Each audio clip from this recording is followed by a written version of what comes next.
Hello to In the Middle of Nowhere podcast, and our guest is Dr. Professor, educator, popularist, and the popularizer of No idea. No idea. How do you call that? of everything which is related to the artificial and not only technologies. And I generally prefer to self-identify as techno-optimist. Techno-Optimist in one word, Ivan Yeah. Yamshchikov. Hello, Ivan. Yeah, it's Ivan. Thank you. Ivan. Okay, we Let's stick to teach. Russian. Let's teach English speaking. Yeah, let's Yes. teach the English speaking audience that there are some languages in which the stress happens to be not on the first syllable but on the Yes. other syllables in the word. Okay. It's fine. It's not that hard. We I have also it. think that I'm not sure where you're based. Are you based in the UK or In judging by your Thailand accent, you sound- currently it is. Ireland. Okay, that's beautiful. But I think that especially there, people actually Thailand. have Sorry, no I trouble. said Thailand. Thailand. Yeah. Okay. It's All my right. crooked B2 Uh, pronunciation. No, it's fine. It's fine. All right. Just generally, I prefer to go by the proper sounding name. All So right. it's Ivan. So Nice it's to meet you. Ivan. Thanks for having me. Yes, thanks for coming. And you are currently working at the Tech University of Applied Sciences in Würzburg, isn't it? Yes, that's true. May I ask what? In the Franconia, that's the north of Bavaria, which is one of the German federal lands. Wow. Germany is a federal republic, and it's got true federalism here, which I enjoy, because I was born and raised in a country that was called Federation, but never had federalism. So it's kind of cool to see a proper federation where things are actually different depending on where you go a little bit, but still. So yeah. Maybe just a couple of points about the Federation of a known smoker. Oh. Yeah. What do you mean? What have not you found there, but found here where you are? It's basically my second home because I moved to Germany in 2013. Then at some point I relocated back to Russia, then moved back when the war started. It's an interesting country because it's had its share of totalitarian rule, as you might heard. Yes. As everybody's well A aware. good deal. Nobody's doing totalitarian systems as Germans did, I guess. They are the pinnacle of totalitarian system, at least at the moment, in the global ideology still. And the country and the culture show, I guess, a path to post-totalitarian society that becomes democratic and free. And what is most importantly, discuss and has a very long, very painful, but very character-building discussion about what happened, right? I think that's very interesting, and generally interesting discussions are hard to have, right? Anybody who ever had a truly interesting discussion knows that they're actually hard because you have to be open, you have to be vulnerable to a certain extent to have a discussion that's genuine. And it's very hard to do on a personal level. And then when you're talking about the whole culture, the whole country, about millions of people, about personal stories of families, and that's even harder. And I feel that this discussion is not over yet, unfortunately, but it's clearly an example for a lot of countries going through the experience of dictatorship and totalitarian rule, of how this path could be a possible path to some sort of national unity and international recognition of a post-totalitarian nation as a nation that can actually be a harbor of freedom, democracy. I really like German word Gerechtigkeit. It is the word that I guess remotely could be translated to English as the rule of law, but it's a little bit different because it resonates with the Russian word Pravo, right? So in Russian, the word law, as in English, by the way, right? It's a very interesting thesis. I came across it recently when I was reading about English common law, And this idea that right and law are fundamentally two different things, and the rights are fundamental, and they are, to a large extent, unknown. They are not verbalized, and they are never verbalizable, right? You cannot formulate all the rights. You just feel that you have rights. And law is the best attempt to approximate rights at every given moment that society believes a human has, right? Does it mean that one is artificial and the other one is not? Well, to a large extent, yeah. To a large extent, law is laws and rights. I mean, I'm a physicist by training, right? So for me, it's a very natural concept that you have experiment and you have theory, right? So law and rights and laws have comparable relation as actual observed physical phenomena and theoretical explanations that we built for this phenomenon, right? And so I really like this concept because it also conveys the fact that rights are fundamental for being a human, and actually very hard to verbalize in every given language. And since I study language, that's one of the areas of my research. I'm doing natural language processing. I'm fascinated with the fact that every culture tries verbally to formulate those ideas, or rather feelings or experiences of being human in different ways. And in Russian, the word Pravo is actually very similar to the English word right, and very similar to the German word Gerechtigkeit.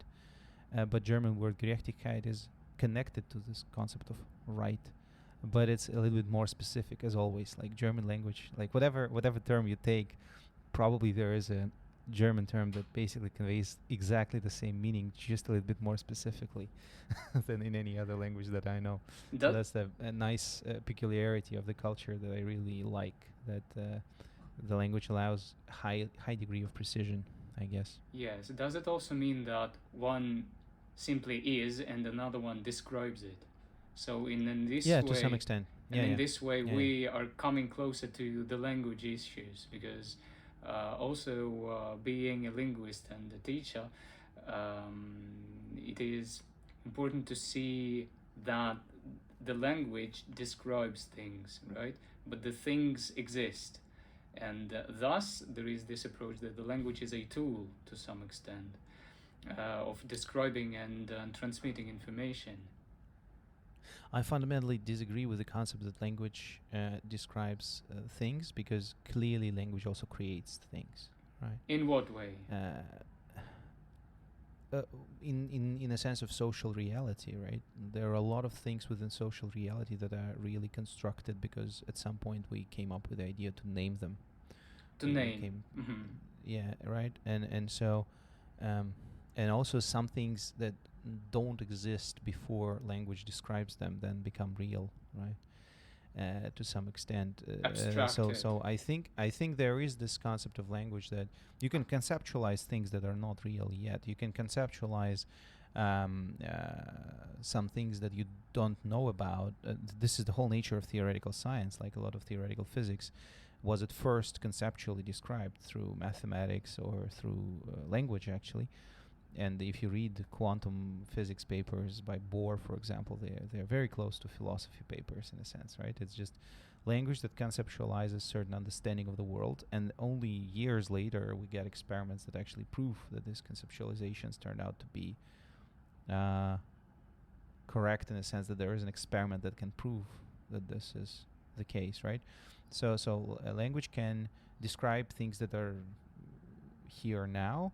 It can also predict, to some extent, things that are here, but we still don't know if they're here or not, right? With science, constantly we predict the existence of certain things. What do you mean by that? We cannot observe. May I ask well, we can predict. Quantum physics predicted certain properties of matter before experimentally we can actually prove that they are. And name them. Describe them in a very clear, formal way. My position is that mathematics is actually a language. Yeah, so absolutely. If you add mathematics, if you look at mathematics as a language, then any science is fundamentally the process of describing through language some state of physical reality or predicting the state. even if it's not observed yet. And finally, in the social space, quite often language can conceptualize things that are not here yet and explain how to build them, and then people try to build them, right?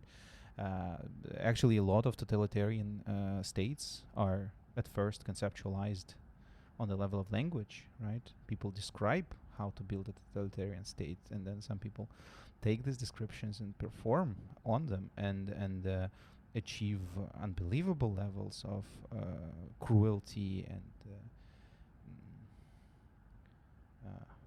atrocities, right? That were not possible if there was no clear description of how things should be, right? Yes. A written, clear description how it should be to make everybody happy. So there is this constructive aspect of language. Language can construct reality.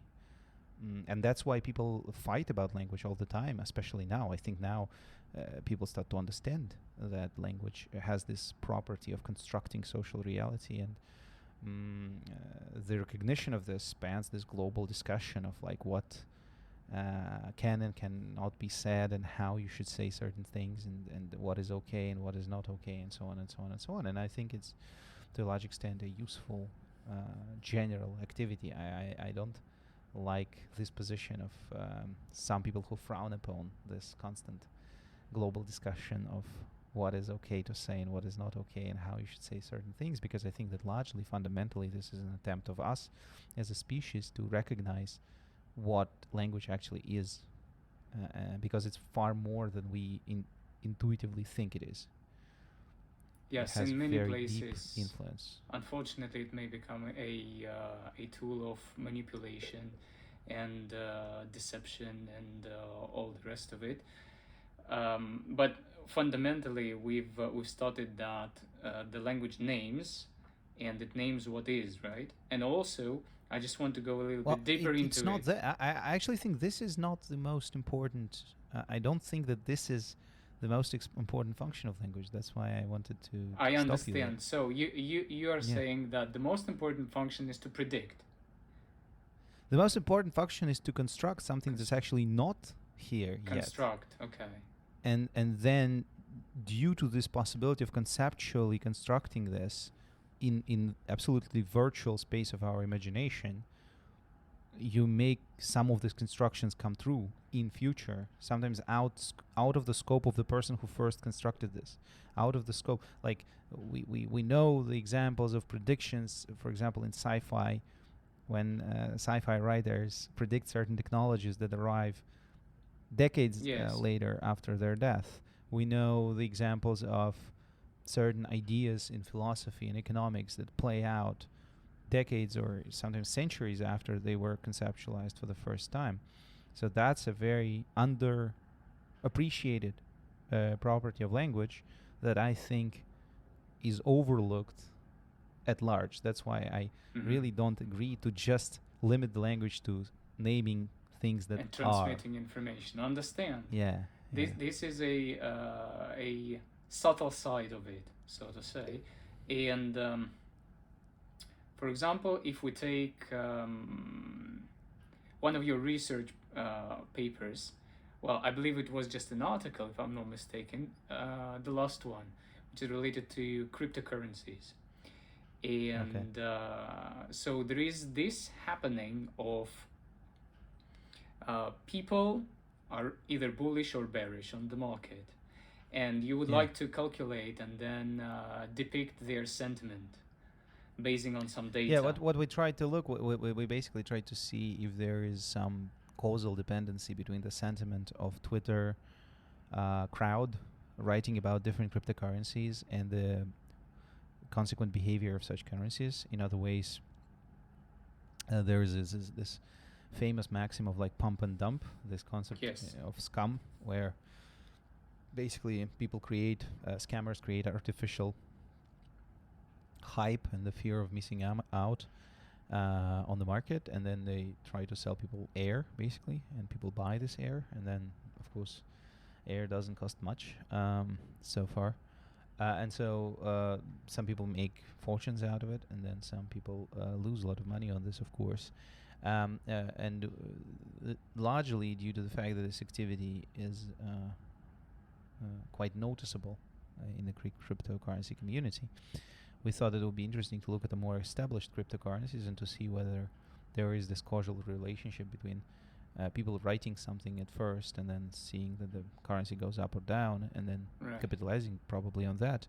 Or, in fact, the opposite happens, that the currency moves due to some market forces and then people write about it. And so there is no possibility to use sentiment as a predictive factor. And what we found is largely commonsensical, in a sense that smaller currencies seem to be more affected by this fear of missing out, and the bigger ones like Bitcoin or Ethereum are less affected by it. There seems to be some connection, but it's hard to tell whether it's just a trend that starts earlier and then Twitter also picks it up, and so Twitter becomes informative as well as the trend for predicting that it will keep on going down or keep on going up. But it seems that it's much harder to affect these bigger cryptocurrencies like Bitcoin and Ethereum. And I think generally cryptocurrencies is a fascinating place because it actually shows this constructive nature of language, where you just have a paper written by the person who's still anonymous, who conceptualize a new way to look at money, and money by the large extent is also cultural thing, right? It's different throughout the cultures. There are different functions of money. The economics people who do philosophy of economics and general economics, they have a lot of various theories and a lot of books on what money actually is.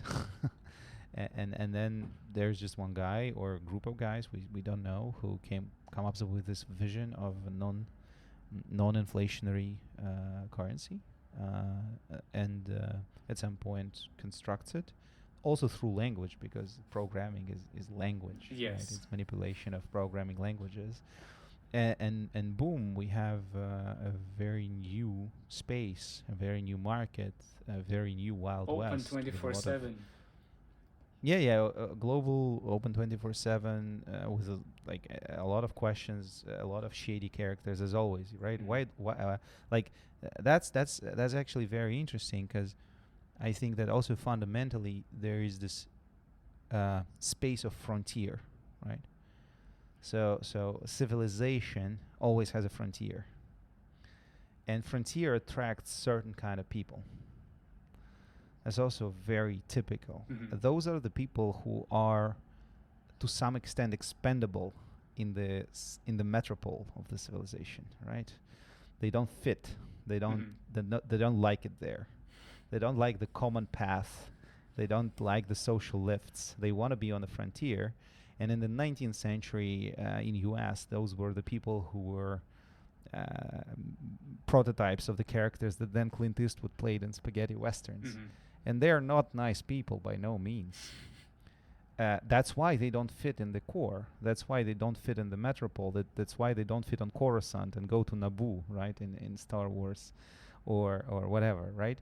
So those are people who generally referred as scumbags in most most of the normal situations. But sometimes you sympathize with them, don't you?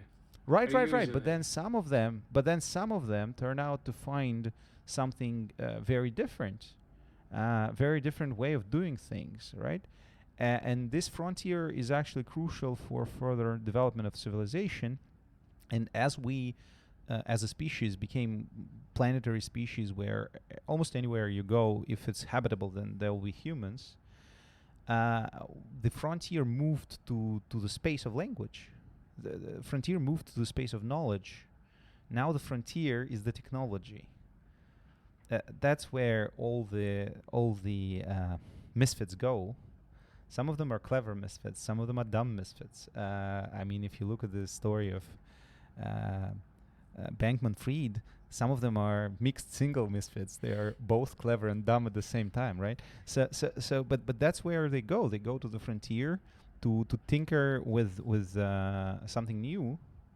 And we constantly need this frontier to be, because that's the only way to capitalize to some extent on these unique people. They are not always nice, but some of them can have their one moment of genius, and out of I don't know 1,000 people that are actually scum, maybe one comes up with something that's actually super useful for everybody else, right? And to some extent, scientists are also not very nice people at large. Some of them could be very boring or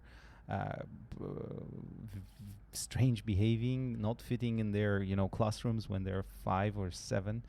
But then they turn out to be new Maria Skłodowska-Curies who come up with something pretty cool that helps all humanity. So I think it's very important that we keep having this frontier, and what is fascinating is we live now in the situation where this frontier is not geographical anymore. It is knowledge frontier on which people try, or technology frontier. Maybe if we colonize Mars, we return to the situation where we actually have a physical frontier. Where would people go? But so far, it only exists in this space of knowledge and language and technology. Physical means building cities and thinking of how to organize living. Yeah, I'm pretty sure if you do something crazy on Earth and you manage to escape to Mars, you can start over. Right? Yes. That was the concept of US. The concept of US were the people who did very weird things in Europe, or who basically were starving, for example, because there was not enough food in Ireland at some point. And they were sometimes selling themselves into slavery just to pay the ticket. So, for example, there was the situation of Irish hunger when a lot of Irishmen were traveling to US on promise that for the next, 10, 20 years they will work for the same employer. Sometimes that was literally slavery, but they felt, okay, it's better to move than to die of hunger here, and then we'll see how it goes. And that was this idea, that was this push of like, okay, I can have a clean slate and start over. Now at some point when we'll have Mars, we'll have the same thing with interplanetary colonization, right? That's what will happen. The people who want to start over will go there first. It won't be a very nice place to be, but it will be very different, that's for sure.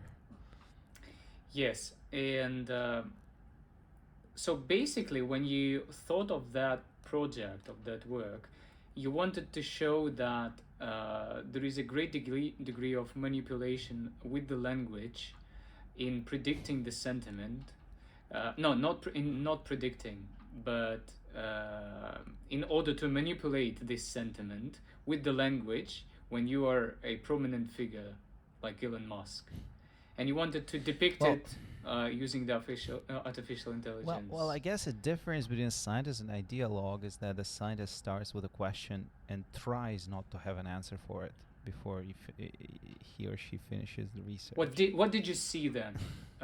If there was I was just conclusion. interested. I was interested because I saw two clashing narratives about cryptocurrencies markets, and I basically want to try to run some set of experiments and to see which narrative seems to be correct.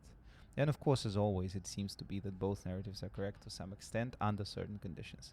The narrative of trying to manipulate the sentiment and then capitalize on it seems to be more relevant for smaller, less established cryptocurrencies. The narrative that it's only that and there is no other thing other than FOMO seems to be correct if the cryptocurrency is small and young. And then as it gets more established, it seems to go away, or at least to have far less influence on the situation. At least that's based on what we saw in the data, right? And it's not necessarily based on the idea that we wanted to prove something that we're sure about, because there are a lot of cognitive biases, and even if you try to plug them out of your head before you start on a research project, they will still kick in at some point, that's for sure. So you should try as carefully as you can not to ask the question that's scientific when you absolutely sure that you know the answer. That's the worst way to do science, because then you'll basically probably be prone to this bias of everybody likes to be right? So if scientist feels that they know the answer, if the scientist feels that they know the answer before they started gathering the data and looking into it, then it's highly likely that they will just overlook everything that contradicts their answer. Yes, they feel is correct, that's and my question. focus on things that and focus on the things that they feel are right, and I'm trying to avoid it. So we were trying. So that was a paper together with Vlad Colton, that's my student from University of Lisbon, and we tried to just look at the data and see what it tells. We didn't try to prove certain hypotheses from the start. We just looked at two alternative narratives and tried to see which one is prevalent for which cryptocurrencies. Right, otherwise it would be a contradiction in itself, that you start with a conclusion and you want to prove the conclusion.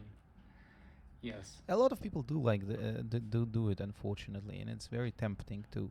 And that's also I'm not I'm pretty sure that quite often, if I have some opinion about some topic, I might have this internal belief that I'm actually trying to confirm, even without registering it consciously, right? So we are all prone to that. We just know, as humans, we are prone to these things. So we try to be careful, but nobody's perfect. In all of the works that I have seen, well, in all of the works that I have seen, there is a big section of representing the data, and may we speak about that? I believe there is the relation between this and the use of machine learning, because I believe you would rather use machine learning instead of artificial intelligence. Well, at least in one of the interviews, you said that you would rather use these words. So let's put it this way: when people say machine learning, I know what they mean, right? When people say artificial intelligence, I don't. Yes. Yeah. Okay. Right. Machine learning. What do they mean then? Yeah. So when people say machine learning, they usually mean algorithms that learn through some feedback on the input data.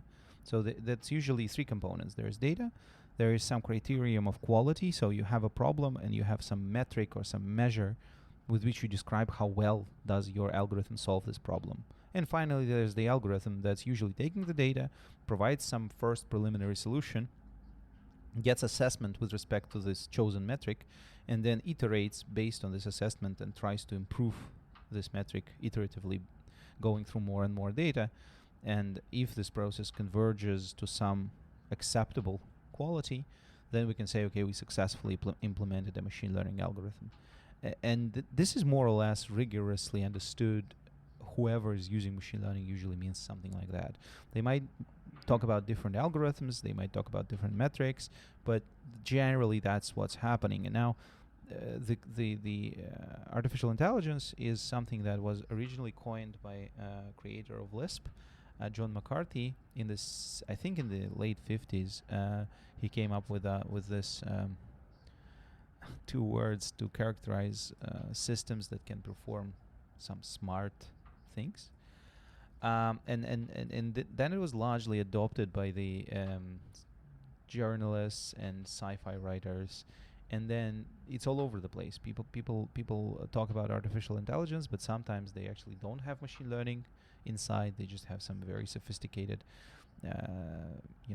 for example, there were such things as expert systems. So expert system is basically you talk to a lot of experts in the field, you kind of sample their opinions on certain topics, and then you build an algorithm that's basically a lot of if conditions, like if this, then that, if this, and that. And it's just a very, very, very big if-else set of comparisons that then, using this algorithm, you can, diagnose certain illnesses or make some predictions about the market.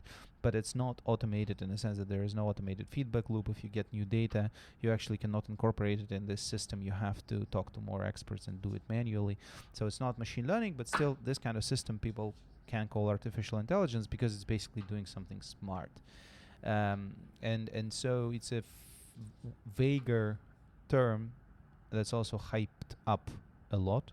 So yes. Artificial intelligence, I would rather say machine learning than we understand what we're talking about. So in a sense that it is giving feedback to a machine and improving its performance. Yeah. So and thus also to be able to depict it in a form of a graph, for example. And I've got this question, speaking of one of the earlier works about synonyms and antonyms. Yeah. So the problem there was that it was difficult for a machine, for a model to define, right, between the two, and somehow you suggested a better way to do that. Yeah, that's a joint work with Igor Semenko and Alexei Tikhonov.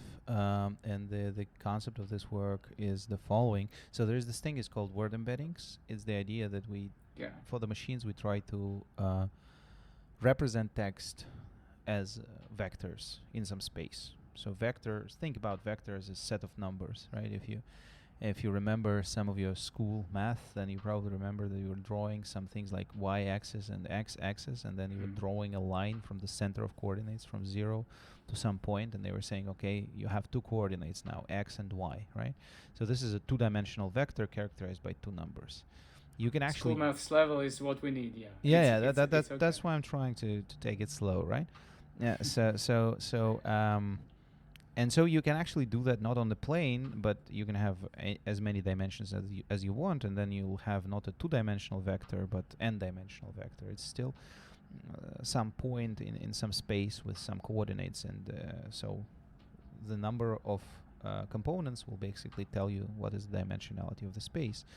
And also spaces could have different geometry. For example, we all used to something that's mathematicians are calling Euclidean geometry. This is something that the geometry in which we live in, at least we perceive the world in which we live as Euclidean. It's like all those things where parallel lines don't cross and things like that. Just normal, proper geometry that we have some intuition about. And then there could be other types of geometries. Think about space with curvature, right? So think about let's say you were drawing your geometric problem on a cloth, and then you picked this cloth and raised it, and so it created some curvature. You still can actually do a lot of things in a space that's curved, and you can still do mathematics there. It's just the concept of distance, for example, will be different. So basically, there are different ways how you define geometric properties of the space, and there actually works on what kind of geometric properties do we want from a space in which we want to embed language. But this particular one is just based on this idea that pretty early, as computer linguistics was developing in the 50s, there was this gentleman whose name was Firth, and he popularized this idea that it is called distributional hypothesis. And the idea was that you shall know the word by the company it keeps, so that by the surroundings. Yeah, so that like if you think about how children learn language, that's quite illustrative. You show an image of a sheep to a kid, and the kid basically looks at it and says, that's a dog, and you're like, no, that's not a dog, that's a sheep, and the kid's like, okay, that's a sheep. And then you tell him something like sheep eats grass and dog eats meat. And the kid's like, okay, I kind of figure out what sheep is. And like sheep is white and curly and dogs are different colors. And you know, and you give them some examples. And then you show them, for example, the goat. And they're like, oh, that's sheep. And you're like, no, that's the goat. And it's pretty similar to the sheep. But and so there are a lot of objects that are kind of similar, but as you use them in the context, you start to understand better what they mean. For example, in my lectures, I like this example. Probably most of our listeners, if they are English native speakers, not Russian native speakers, then they don't know the word krasnostop. But if I say that you can have a glass of marvelous krasnostop and it goes really well with this cheese, or then I can say the dinner was beef accompanied by the krasnostop, or I can say take a bottle of krasnostop and get to the terrace, and you're like, okay, so probably krasnostop is the type of grapes, and probably since it's beef and cheese, probably it's red, and you'll be right, yeah. So you just learned a new word. It's an endemic sort of red grapes, characteristic for southeastern part of European plain, and then you didn't know that before. You just heard several contexts, and you figured it out. So that's the idea of the embeddings, is that if you see the same word in comparable context, you could say, okay, then probably this word means this. And then you want to capture it in geometry. You want to capture it in this vector representation, so that then you can use it and do some fancy mathematics with it as you train different models. And the problem here is that if you have words that are antonyms, then actually they tend to be used in very similar contexts. If you have the word ugly and nice, almost anywhere you can think of, the word nice will be used. It could be replaced with the word ugly and vice versa, right? And so famously, there is the problem that some of the word embedding algorithms were actually placing antonyms together, close together in this space, representation space. And there were several results in this direction that basically come up with various models or ways how you can try to make synonyms and antonyms look different. And what was interesting about our results is that we came up with a relatively simple idea that actually showed that it seems that very standard word embeddings techniques that are used to produce word embeddings actually capture this information that antonyms and synonyms are in fact used in different contexts in the language. But in order to see this, you basically need to have a different geometry of the space. This is referring to what I was talking earlier, that by default people use Euclidean geometry, but there is a bunch of results, and very interesting results, that basically say that it's not a very good idea to use language to try to embed language in Euclidean space. And the reason for it is that language has a very interesting structure that two things, if you have three things, and let's say A, B, and C, and A is synonymous to B, and B is synonymous to C, there is no guarantee that A is synonymous to C. For example, you can say something like snow could be synonymous to I don't know, could be used in a similar context with the word hail, right, or ice, but it could be also synonymous to the word cocaine. And there's no similarity between cocaine and hail, right, at all. They should be pretty far apart. And you can only do it if you have certain curvature in the space where you embed things. So you actually want to have the situation where things could be pairwise similar, and then there is no this kind of you can still have this A and C that are pretty far apart, but they both are similar to B that's kind of somewhere in the center. And so this kind of geometry, for example, is called, one of the types that seems to be fitting is called hyperbolic geometry. And there are fascinating results on so-called Poincaré embeddings or hyperbolic geometry embeddings that actually claim that this is a more natural way to represent language because of, among other things, this property. That's actually, language is very, very versatile. And in particular, you can have something that's called semantic fields, and you can have one word with a ton of meanings, with tens and dozens of meanings, because there are local meanings, there is regional context, there is cultural context, there could be gender context, and so on and so on and so on. And in these different contexts, the word might mean very, very different things. And you need to have some curvature in your space to capture this complexity effectively. That's how I did understand it, so it's all right. But the part with all the numbers and tables is something undecipherable for me. So at least the general idea was captured, and it's pleasing. So I can just pat myself on the shoulder. Basically, in other words, you took a part of the embedding and you decided on the way to represent it, reintroduce it, right? And that was the main idea, basing on the data which is already in the embedding. Yes, so not quite exactly that, but I'm not sure how detailed we want to discuss it. So what we tried to do, we basically tried to train a separate model that would try to map the original embeddings into a low-dimensional space in such a way that in this space synonyms and antonyms would be distinguished. And we trained this model with some small subset of words about which we knew that they are actually antonyms and they are actually synonyms. And it turns out that after this training, you get a model that then can actually process any embedding, not only the ones that you used in the training set, but any embedding that you have in your vocabulary, and map it into this space of lower dimensionality. And in this space, synonyms and antonyms are perfectly distinguishable. And so you basically inject a little bit of information about what is synonymous and what is antonymous. And this model figures out, based on the relative positions of the vectors in the original embedding space, that in fact you can distinguish synonyms and antonyms pretty effectively. This is something that's called manifold learning, which is the idea that if you have a non-linear structure in a linear space, then sometimes it's a little bit hard to interpret it.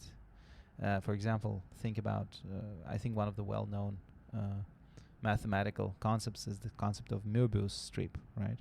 So if the listeners never saw a Möbius strip, look at it. It's quite fascinating. You can Google what it is, or you can make one at home.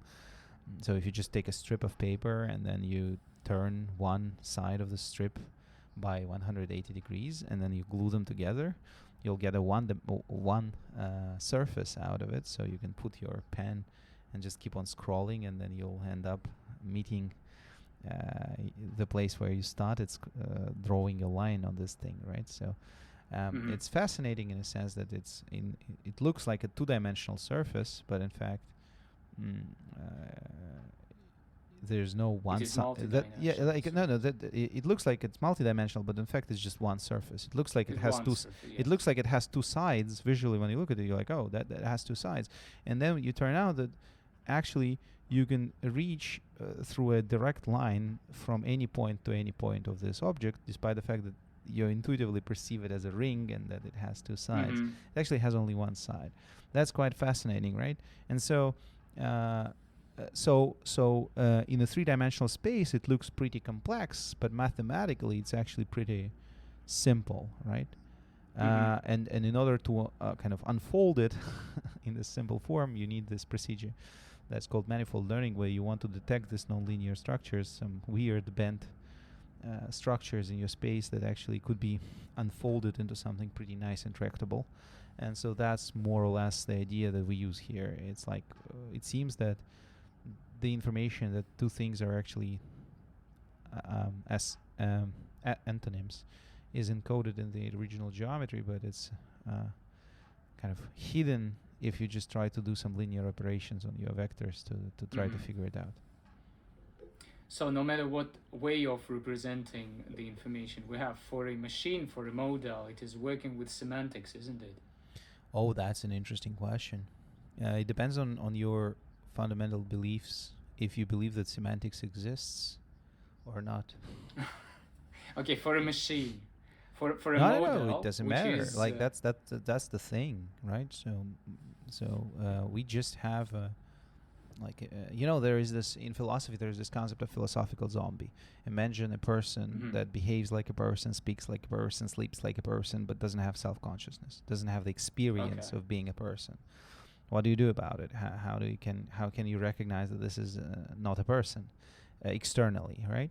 So think about this whole NLP jazz as a recipe that we do from scratch without understanding what we do, right? Well, let's just think we have a recipe of like do this, then do that, then do this, then do that. It's purely formal, documented in language, by the way, set of steps that you do.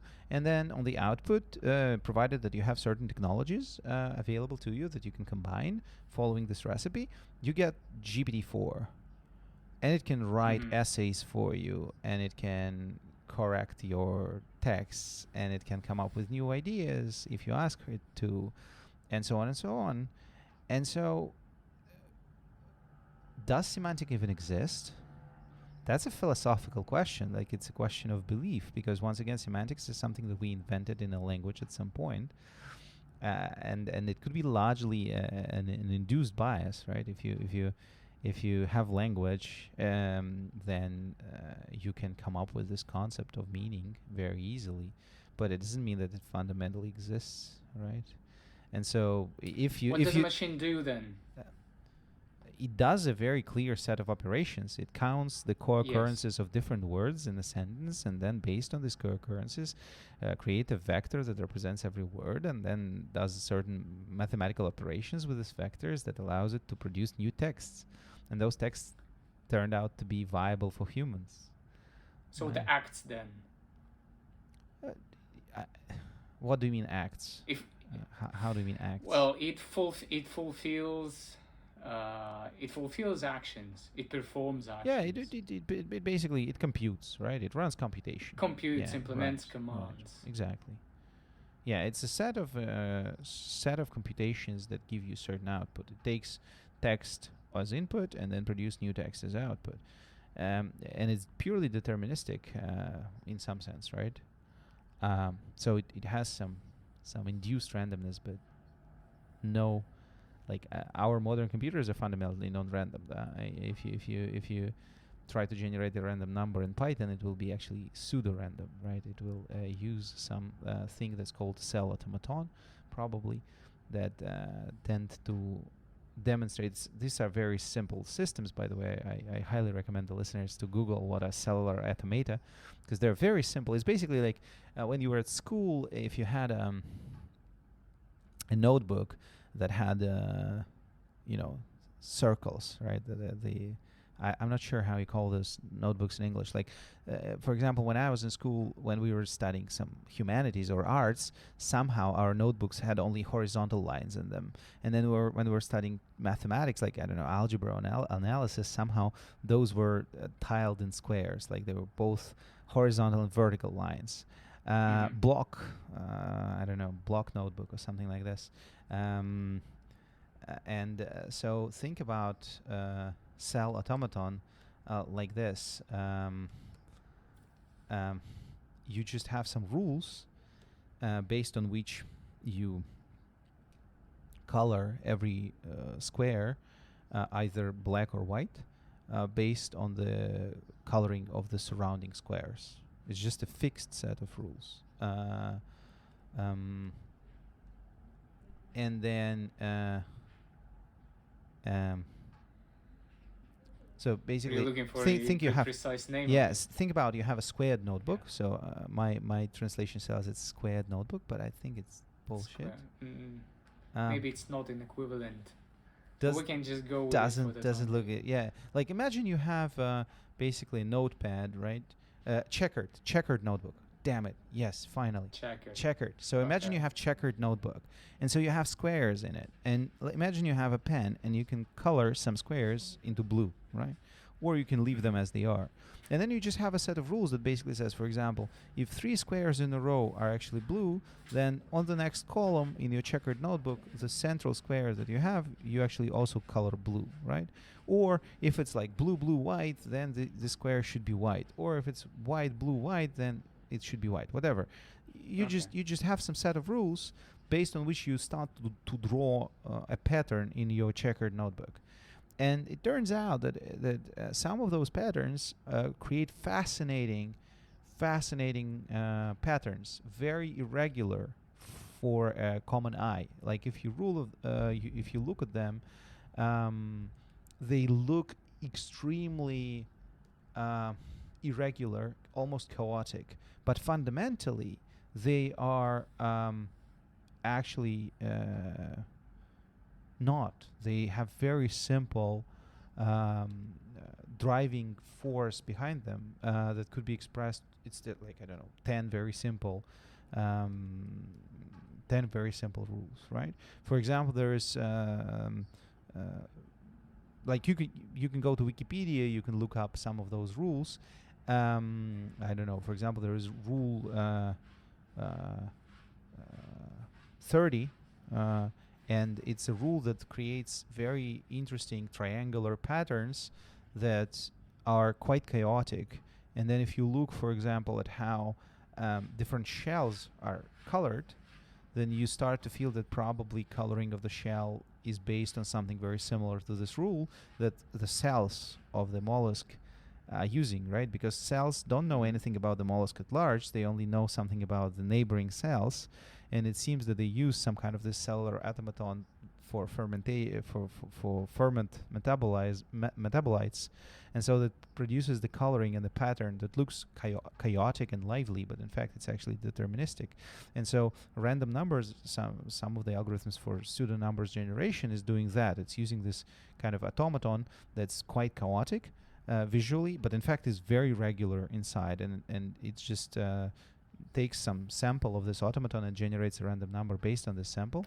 So you as a human, when you try this kind of software, you ask it to generate different random numbers, and they do look random to you, but in fact there is a very strict underlying rule, right?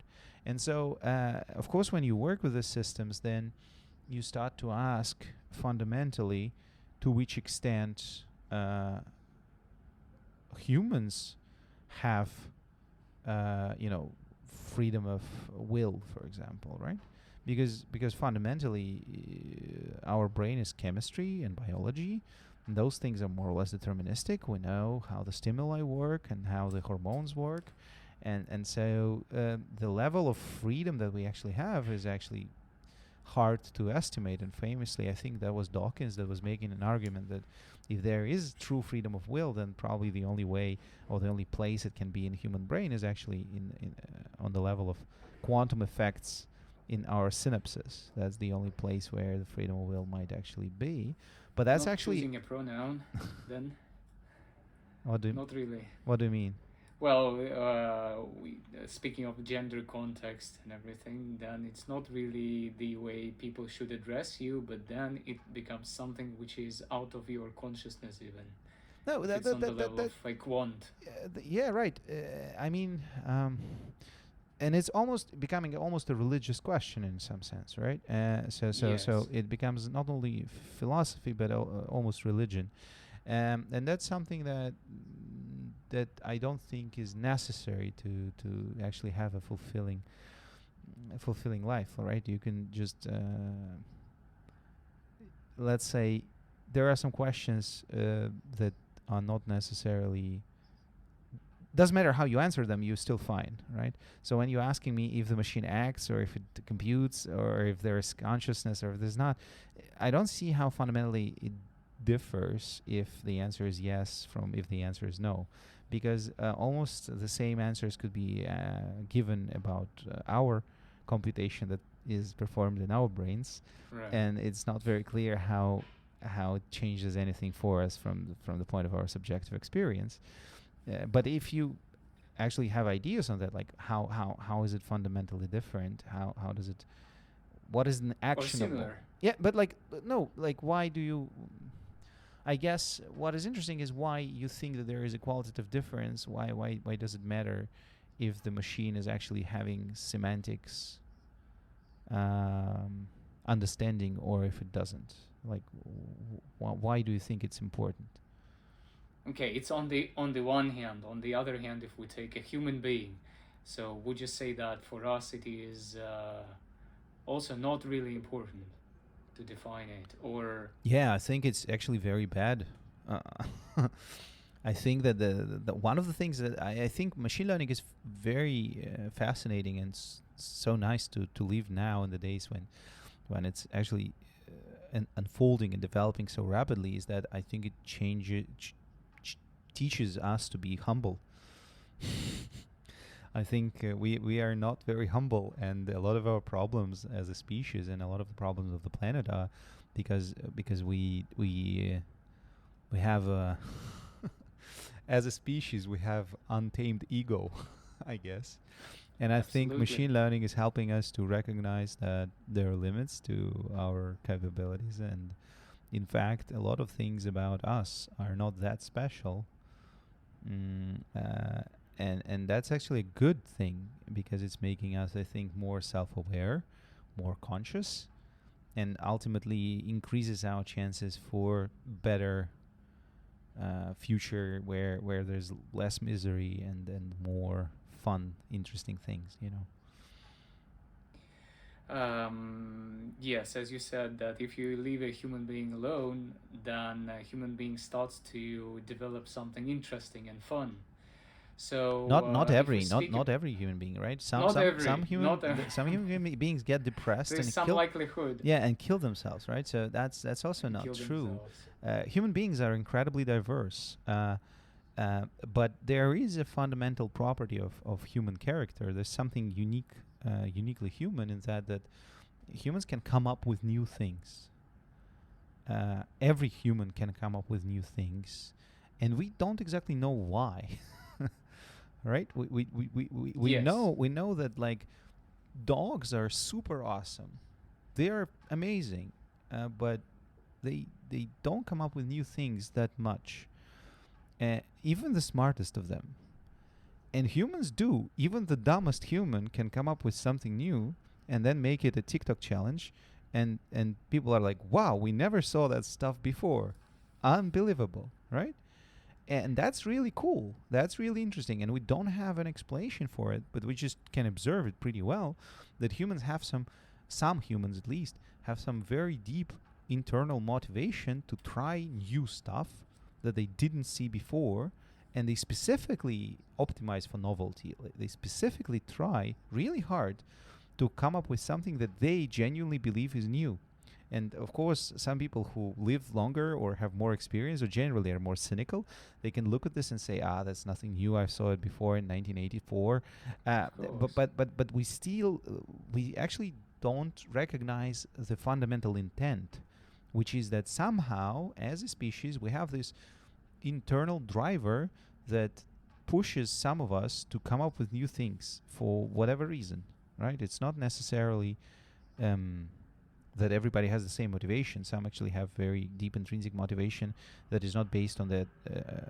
Some people try to come up with something new, I don't know, to get famous or to get powerful or to get money. But some people try to come up with something new for years, for their whole life, without those intentions. They just, I don't know, they paint and they keep their paintings at home. Somehow they just have the feeling of trying to create something new that's fundamental and internal, to no particular, no particular personal, no obvious personal gain, right? And this is something that's largely overlooked and quite fascinating about human being. And I think that on a very deep level, it is connected to language. Because on a very, very early stage, kid learns that with language, you can say something that was not said before. Like language gives you, it's sort of like Legos. And like, as long as you have Legos, you can build a huge variation of things, right? And language, unlike Legos, is basically a 3D printer that prints you Legos, and as many as you want, right? So with Legos, you have limited amount of parts, and then still, even with limited amount of parts, you can actually run loose with your creativity and create a lot of different things. Now imagine you have Legos, but you also have a 3D printer that prints as many copies of a given detail as you need for building whatever that you want. And that's literally language. And whatever detail you want. Yeah. And that's language because we can duplicate every word anytime. If you want, you can say the same word 77,000 times and it will still be for something, right? And so fundamentally, as the kid acquires language, it seems that they start to actually entertain this idea of connecting several elements together and building out of them something that's actually new. And it's a very, very fundamental thing, very, very early on in the language acquisition. And I do think that somewhere fundamentally those two things are connected. This genuine feeling that humans have that I want to create something new, not every human, but a large portion of us, and this verbal cognition that we acquire pretty early on in our lives, because we know also that humans that are raised by other animals without language, they don't speak. Not only they can't speak, but or they have difficulties. They also are less creative, let's say, right? It's not that they create. Yeah, I think there is a famous case of a girl, I believe, who was raised in a cave or something for a lot of years, and then she was educated and she struggled a lot. I don't remember the names, unfortunately, but That's a good analogy of Lego and the language. But do you agree that if we look at it this way, still, if you want another Lego brick, you need a concept of the brick, which is there in the consciousness and which is not really new, but the content, which is the old. Oh, I'm so sorry. I actually have a meeting now that I need to attend that I completely forgot about. Oh, okay. Is it is it is it just right now? It is 15 minutes ago it started. 15 minutes ago started. Yeah. Okay. I mean, we can continue in 15 minutes if you still have time, but we need to make a break. In 15. Yeah. Yeah, we could. All right, let's try. Yeah, if it's all right with you Yeah, too. let's try. Let's make a break and a pause. Thank you. All right. A few moments later. Hello again. So I've checked when I've just had time. There are there are more than two famous language deprivation cases. One of them, man being encaged in a cell for 15 years and deprived of any communication, just being given food. In Germany, by the way. And another one is in the US. So a girl, so she was also deprived for more than 5 years of any communication. So in both cases, when they were trained to speak something, they had a lot of difficulty. So I really wanted to raise a question of the relation between several words, or whatever we take, realities, which is consciousness, language, and system. So and the relation between the two or the three, as you see it, if there is any relation. What do you mean under system?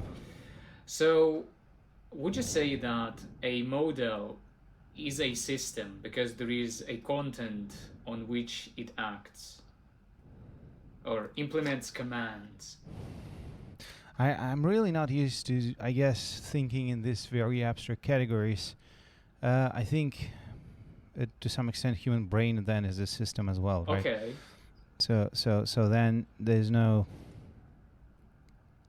I'm not sure. Let's put it this way. I'm not sure that consciousness exists. Okay. Would you specify? I'm sure that I'm sure that language exists, but I'm not sure that consciousness does. Is language a system? And I don't. Well, systems exist in a sense that you can call.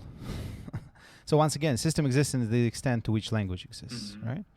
So I'm pretty sure that in the dog's world, systems don't exist, right? Mm-hmm. That's once again this property of language that I mentioned at the start of our conversation. So, the more I think about it in abstract terms and trying to be very specific about like what I mean when I say certain things, the more I'm getting the feeling that to a large extent cognition is verbal, and the non-verbal part of the cognition is very important, is very experiential, but it has very little to do with the capacity to fundamentally change the nature of reality, right? So let me explain. I can experience hunger and I can hunt for it.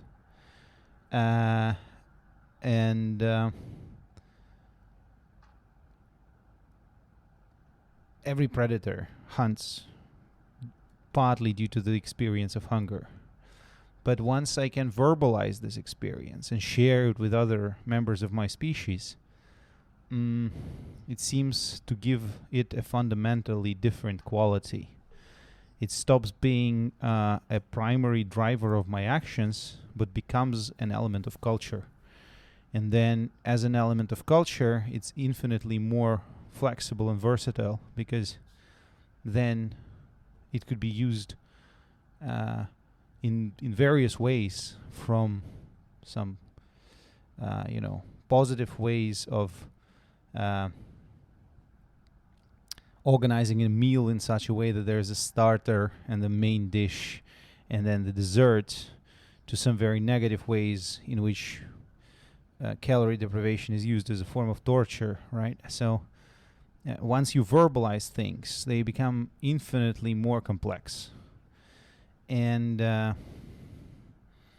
through this complexity, if you have enough computational power, you can actually feasibly change reality, right? So if you think about how humans consume food and you compare it to how any other species consumes food, even if you were an alien and you didn't know anything about those two species, you just compared how humans consume food with how chimpanzees consume food, you'll find an incredible diversity of ways humans consume food as a species on this planet in comparison with any other species.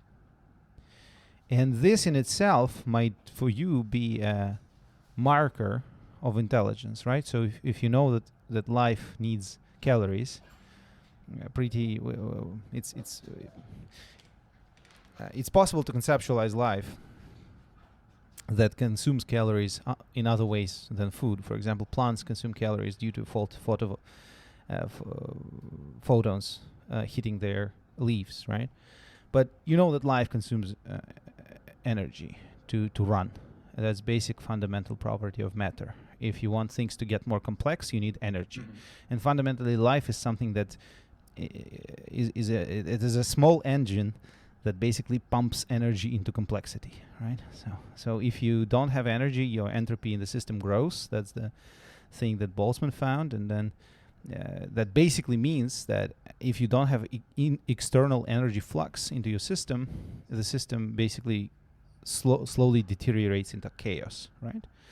And if something is alive, it actually is pretty complex, and it's kind of reproducing complexity and sometimes even increasing it, right? So evolution is fundamentally the process where the complexity of DNA molecule is growing slowly but steadily, and there are various DNA molecules that drive very different types of species on our planet, and then those species can also exhibit very complex behaviors, but for that all fundamentally they need energy, right? And so if you think about life as basically some property of nature that allows you to transfer energy into complexity, so there is a fundamental connection between energy and mass, right? So fundamentally Einstein said E equals mc squared, which is a connection between energy and mass. And biomass in particular is a very particular type of mass that's actually transferring energy into complexity of various types. And so arguably language is kind of a adding additional layer on top of this complexity that's universal for any living creature. So any living creature exhibits some behaviors that are far more complex than non-living creatures, right? A stone exhibits more standardized, predictable, understandable behaviors than a tree. Yeah. Even on the level of like you can observe it, you can document it. So there is a qualitative jump when something becomes alive. It becomes infinitely more complex in the ways it exists in comparison with something that's not alive. And I feel that language is adding another complexity layers on top of that, because no matter what type of standard animal behavior, be it mating or eating, we compare across species on our planet, then humans exhibit astounding complexity around this standard behavior that is characteristic for any other animal. And I think that I don't see any other source to which I cannot contribute this complexity other than language. And that's thinking. So it's language that's thinking. So that's bringing us back to the non-verbal humans. So clearly non-verbal humans think. They do. Children think too. I mean, when they do not have language yet. Clearly, but children don't exhibit the complexity of behaviors that grown-ups do. Yes. That's what I'm saying, right? So they do think, but thinking is not enough. Somehow you need to have certain level of verbal thinking to grasp this complexity and be able to reproduce it, and far more importantly, to add to it, right? Making things even more complex. I'm fascinating. So there is a modern artist in St. Petersburg. Her name is Zoika, and she cannot read. She has certain neurodivergencies that don't allow her to read. She's in her 30s, and she's an artist, and she's fascinating with the language purely from the aesthetical point of view. And if you look at her pictures, she draws pictures with letters. So her creative process is as follows: people give her books and magazines and newspapers, and she looks at them, and she somehow finds certain patterns of letters aesthetically pleasing, and she reproduces them on the canvas, right? So language can be aesthetically wonderful. Or if you look at the for example, Islamic calligraphy, yes, it's absolutely aesthetically unparalleled, right? And it's actually to a large extent detached from semantic. It's just beautiful as a purely visual form of art, right? So it is graphology at the first place, and then whatever else. Calligraphy, right? Graphological representation, I mean. Yeah. But it's just as a visual representation, language can be beautiful, and she cannot read, but she uses language and makes very aesthetically interesting, pleasing, provoking pictures from letters and other visual ideas that she has. And it's very interesting. So I'm not dumping in any way, shape, or form on other forms of cognition. I think they are very important, but I think that language is a driving force behind this additional layer of complexity that is orders of magnitude bigger than the complexity we get from other types of cognition, right? That's what I'm trying to say. I'm trying to say that yes, generally being smart helps, and yes, it seems that, for example, dolphins show clear signs of high cognitive ability, but no, dolphins don't seem to show the level of complexity of behaviors that humans do, and it seems that the reason for it might be rooted in how our language works, or in the absence of a linguistic system. Well, so there is this whole field of bioacoustics, and people do a lot of amazing research there. And a lot of people try to study bioacoustics of other species, because a lot of species make sounds. Like I was waiting for a postman, and probably you might have enjoyed barking of my dogs, who are signaling to me that the postman's here, right? So that's Bees also and bats. Yes. Yeah, but that's fascinating. I recently thought about it, that bat sees with language, right? If you for a second you assume that bioacoustics of a bee of a bat is actually language, then bat literally speaks and listens to see. Speaks right? and listens to see. So yeah, that's nice. Yeah, right. Like if you are a little bit synesthetic, you can try to imagine that, right? So imagine, in order to see the person in front of you, you need to say something and hear something back, and then you have the visual perception of this person. This is what happens in a bat to some extent, right? In a form of a wave. So it speaks to see. Yeah. It uses acoustic waves. It emits acoustic waves and then catches the echoes, right? So it's actually touch. It's probably something for us. It's something like touching, because you kind of do some active. Some action, and then you get feedback through your sensory inputs, and you can get an idea of a visual thing. So if you close your eyes and try to touch things in order to get visual impressions of where you are, your position, and I don't know, the face of the person you're talking to, provided you asked that they're okay with you touching their face, of course. But like, if you try to do it, then you will get something similar to how bats see, right? Or at least to some extent, but they do it through sound, not through touching, right? Yes. So instead of extending the hand, they actually speak out something and then catch the echo, and this is how they form the idea of what's going on. And it's fascinating in itself because you can try to imagine this experience, and then you can see that language could be something completely different from how we use it, right? So I once again, you can use bioacoustics in multiple ways, and by the way, almost every animal uses language in the way of like denoting something that exists, right? So almost any animal that can make sounds use signaling function of language, where you basically have signals of danger or of food or of alert or follow me, this kind of things referring to.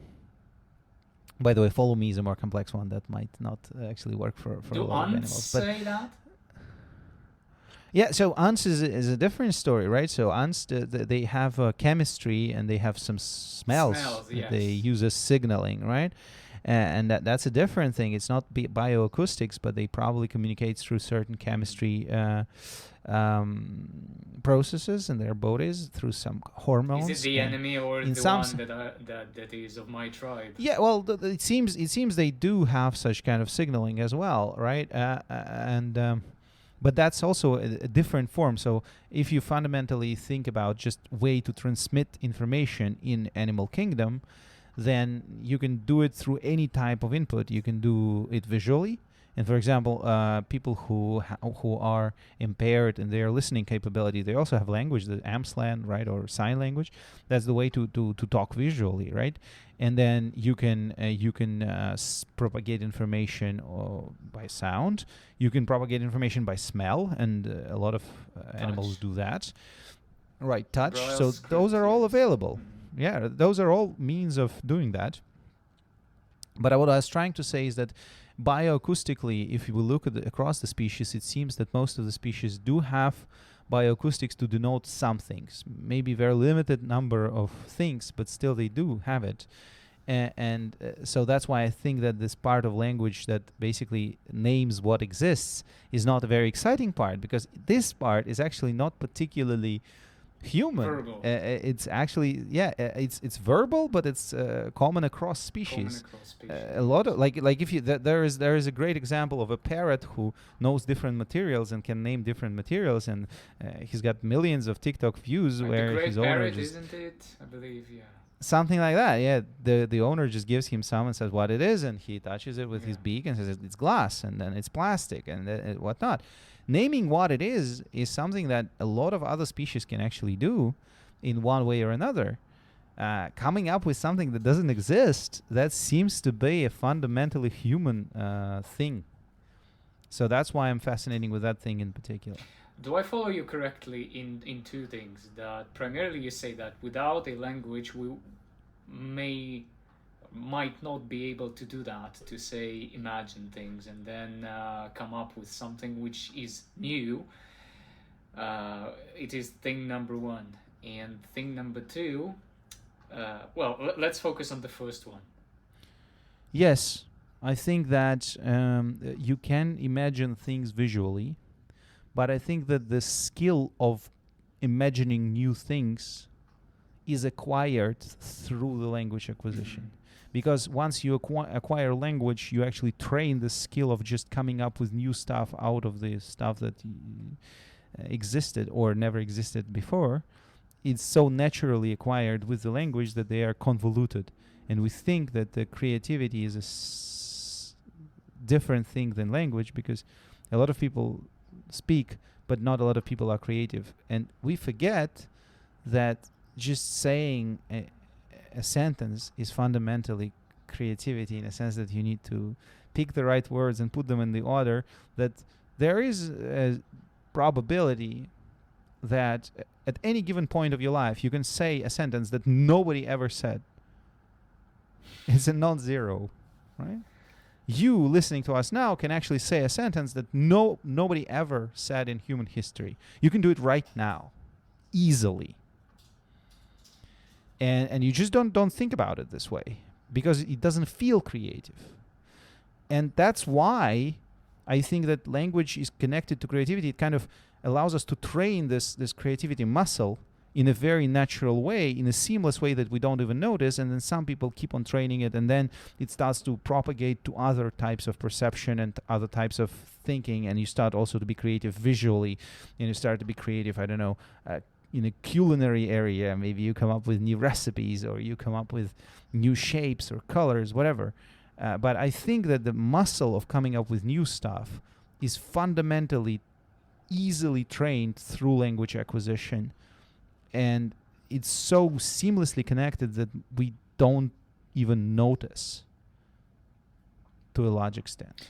Would you say that you let the new into yourself and the language helps it, rather than it is the ego that invents the new with the help of the language?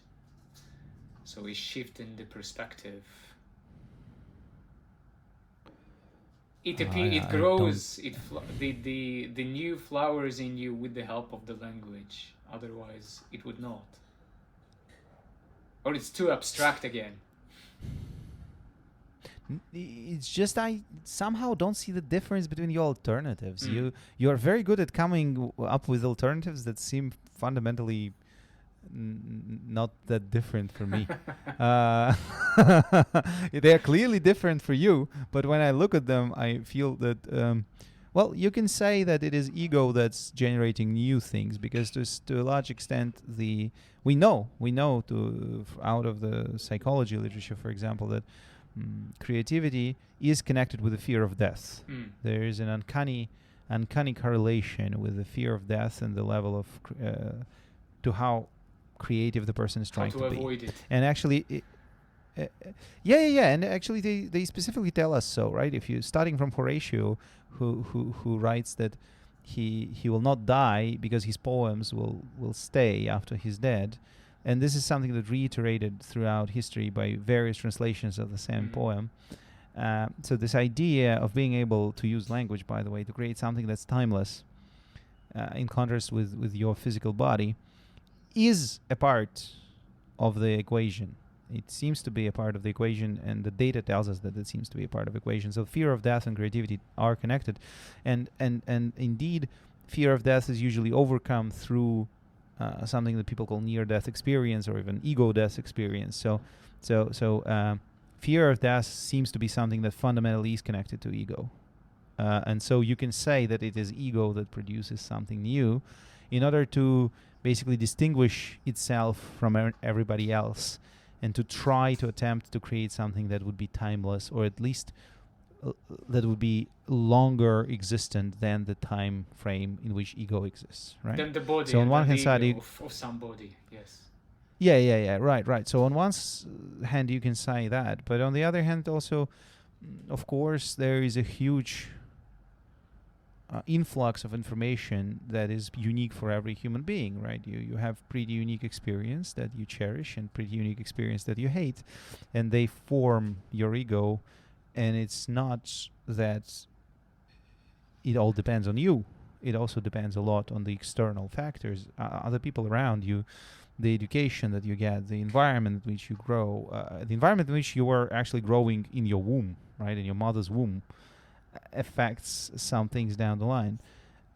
So you don't have full control, and so it would be foolish to say that you do. And it's only ego that makes you creative.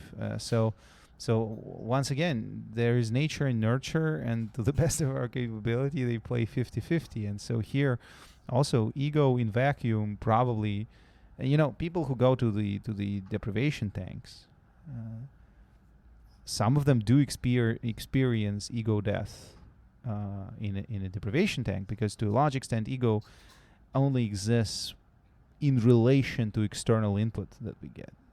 Once we get shut off, like if you conceptualize death, let's go hard. Let's think about finally death. We're going home. Right.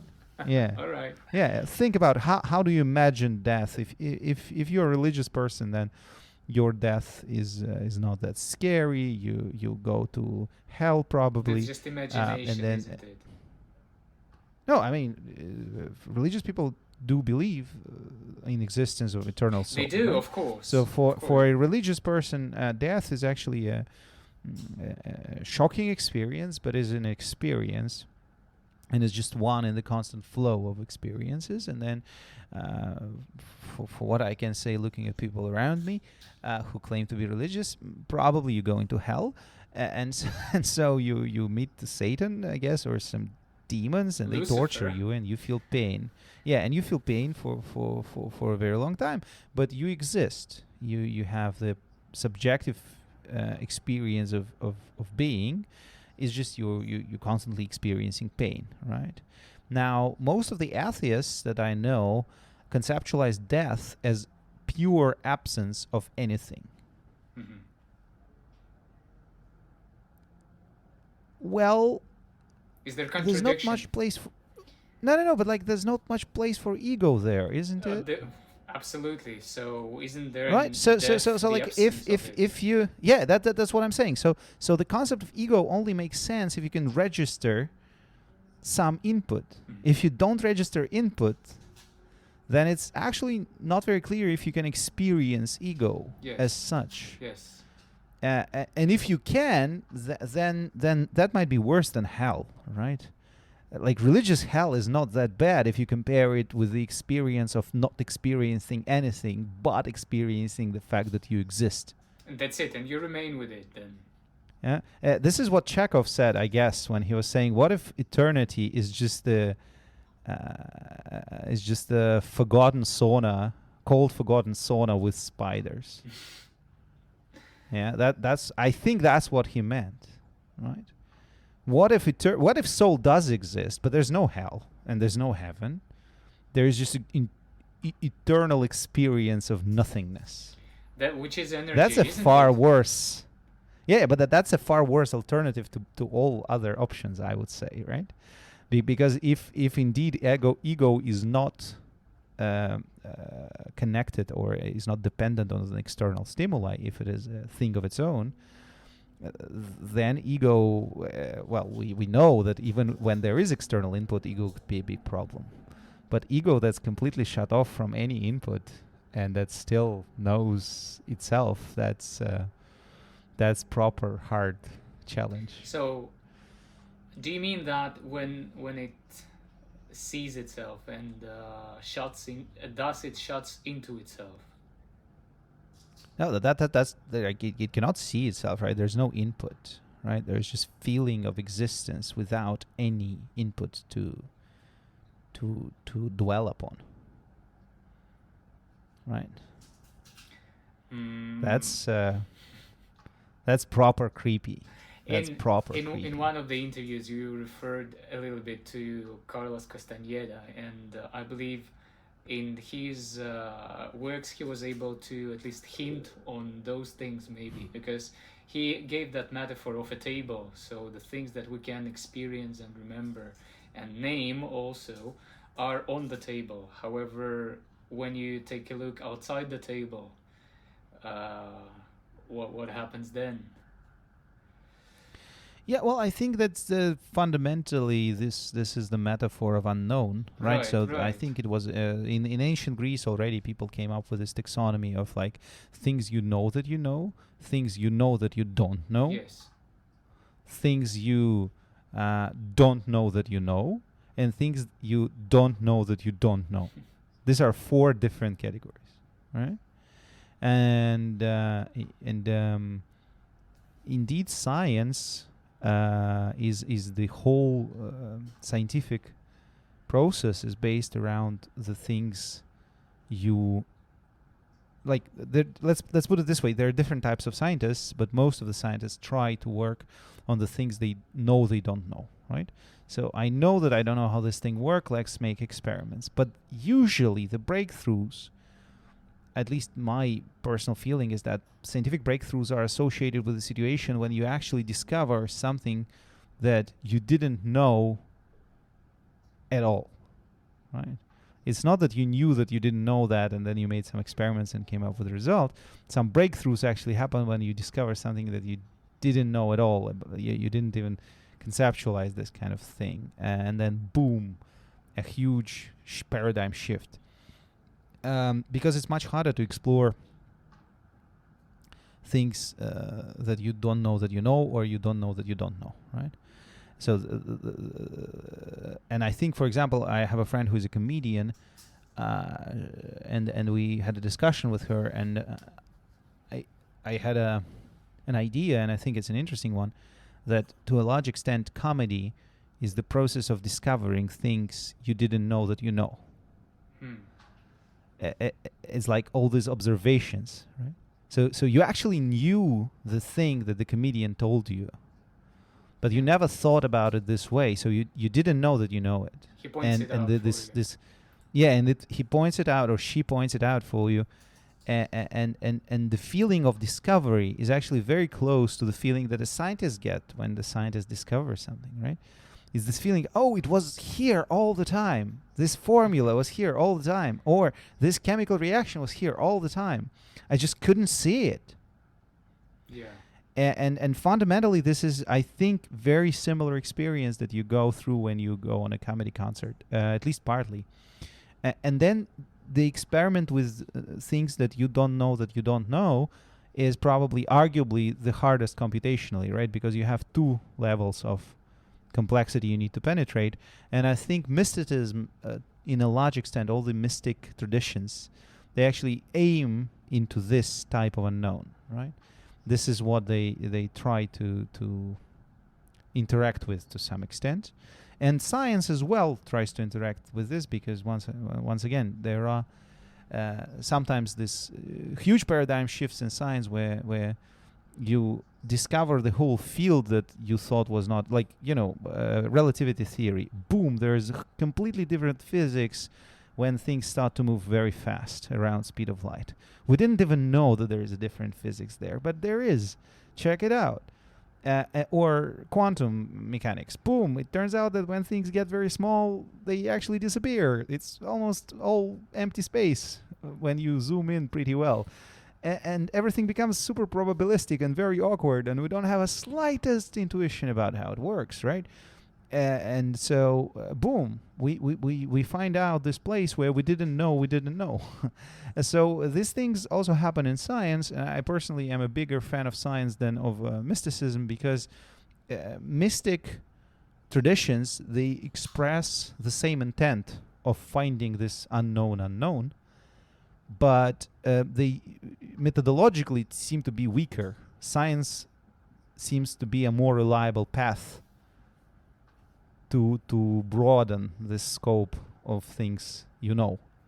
It provides a methodology that seems to be working a little bit better. It's not perfect, but it seems to be better than other mystic traditions. And that's actually why we switched, to a large extent, as a species. We pay way less attention to some mystic traditions, and some people actually are upset with that. And I mean, it could be discussed, because it's not all bad. There are some good ideas, like don't kill, for example. That's a good one. That one we should have kept. But we kind of arguably switch our attention to science exactly because of that, because it's creative potential that was in mystic traditions is still there, and there is something on top, because methodologically it allows you to fulfill this creative potential with a better success rate. Still not 100%, but the success rate is a bit better than when you pursue the mystic path, right? So at least I conceptually think about it this way. And that's why I'm actually thinking that it's very important to be techno-optimist, right? Because I think there are a lot of fundamental arguments on the level of like life, not even civilization. I think that that's a very narrow point of view to talk about civilizations. Let's talk life, right? Let's talk life. On the level of life, there is a huge argument for why language, technology, culture are very unique and very important. And it's there's this famous paradox that somehow you can calculate that there is some probability of life in the universe, but it seems to be super subtle because we don't register it for quite a while, right? And so if there is more life around us, if there are more aliens and everything, then we can be reckless, of course. But there is a non-zero probability that we are the only life. I'm not talking about intelligent life. I'm just saying life. uh, in the galaxy. We should not be reckless about it, and we should think about how to make more life, because fundamentally, if you think about life as this process of creating complexity out of energy, then it's pretty unique. We know any other forms of matter don't create complexity. Any other form of matter are prone to just slowly deteriorating into chaos. And so this puts a lot of responsibility on us. But the good thing is that we seem to be seeing the path, which is pursue our curiosity and solve the problems with technologies, amending some of the problems that we create with technologies, right? So people have a beef with technology because they say, oh, technology created a lot of problems. And you're like, man, you cannot compare the problems we have now with the problems of dying from a cut on your finger because there was no disinfectants and antibiotics 100 years ago. And some people still, and some people still die like this as we speak, because we still don't have enough technology, economic growth, and wealth globally to guarantee that people don't die from a wound infestation out of a cut with a kitchen knife. But we can guarantee it, and but it's clearly a way to go, and we can get there, and we are on track. And yeah, technology creates problems. That's fine. We can create technology that mitigates these problems. We've done it before. And for example, there was this great Polish writer, Stanisław Lem. He wrote a fascinating book that's called The Sum of Technology. And I think it should be written in schools. It should be read in schools. It's a very good book. And he talks about this, that, there are risks, and these things escalate. But if you think on the level of life, then fundamentally technology is the only way that opens up a path for us to create multiplanetary life. We don't have to be multiplanetary species, but we actually have all the technologies to be multiplanetary life. Moreover, probably there is life on Mars. That you can put it as a name of the body. There is life on Mars, and we brought it there. Already. Yeah? Yeah, of course. Because Mars missions probably brought some bacteria with them. And these bacteria are there already, and there is a chance. Mars has a chance because we brought life there. Right? So that's a simple explanation. Yeah. I mean, I'm not sure if there was life before, but I'm pretty sure that those rockets in the 60s or in the 70s, whatever, they brought life to moon, right? And some of this life is still on the moon. It's probably not evolving because the conditions are not great. But we brought life on the moon. I'm pretty sure that Louis Armstrong, what was the name? Armstrong, the first name. I forgot the name of the guy. Yeah. So I'm pretty sure that Americans who definitely not Louis. That's what I thought. Yeah, that's the musician whom I love dearly. But definitely not Lance, because I think that was the bicycle rider. But whatever. The Americans on the moon probably brought some life with them there too. I mean, we try to disinfect our space missions and so on, and we try to actually avoid bringing life to other planets because it might clash with local life if it exists. This is something that bioethicists actually discuss, right? But it's higher probability that there is life on Mars that we brought there than the probability that it just is there. At least that's my personal estimate, right? And actually, we have all the technology to become multiplanetary life. We don't have to be multiplanetary species to become multiplanetary life. We can send life in the diversity of some primitive forms to other planets that are in Goldilocks zone. We have all the technology for it. And we don't talk about it somehow. But it must be a good start to solve some issues on our planet too. Before that, as you pointed out. No, but that's the thing. You need to have a backup plan. If you think about backup plan for humanity, that's one thing. But you also, being a moral creature, I guess, we have to think about the backup plan for life. Yeah. Like, even if we cannot make it, maybe we screwed up somewhere on the way, and maybe maybe some virus evolves that actually destroys us as a species completely. That's possible. we know how evolution works, right? Evolution works because some species die out. That's okay. This is how life works. But we now have unique opportunity to preserve life as a phenomenon, right? And we understand pretty well that, yeah, I'm not saying we should die out. I like humanity a lot. I support living for another millions of years. Not a big deal. Our story of humanity is tiny in terms of the species history, right? We document our story for the last 6,000 years. That's nothing in terms of species and evolution. That's literally nothing. And we go really fast. So yeah, we can screw up on the way, for sure. We can. But now we actually are in the moment when we can preserve life for real. If we are the only place where it happened, we do have this responsibility, I think, and we don't even talk about it. That's a very nice message to those who may be listening in the future, and hopefully they will be more responsible in a way to... No, I don't want us to be more responsible in the future. I want us to be more responsible now.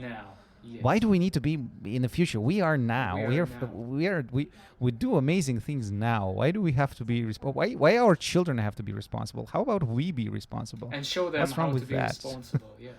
Yeah, it's okay. We can do it now ourselves. Why? I'm not saying somebody in the future should be responsible. I think we should be responsible. Why not? We have it all. Like we already built giant rockets.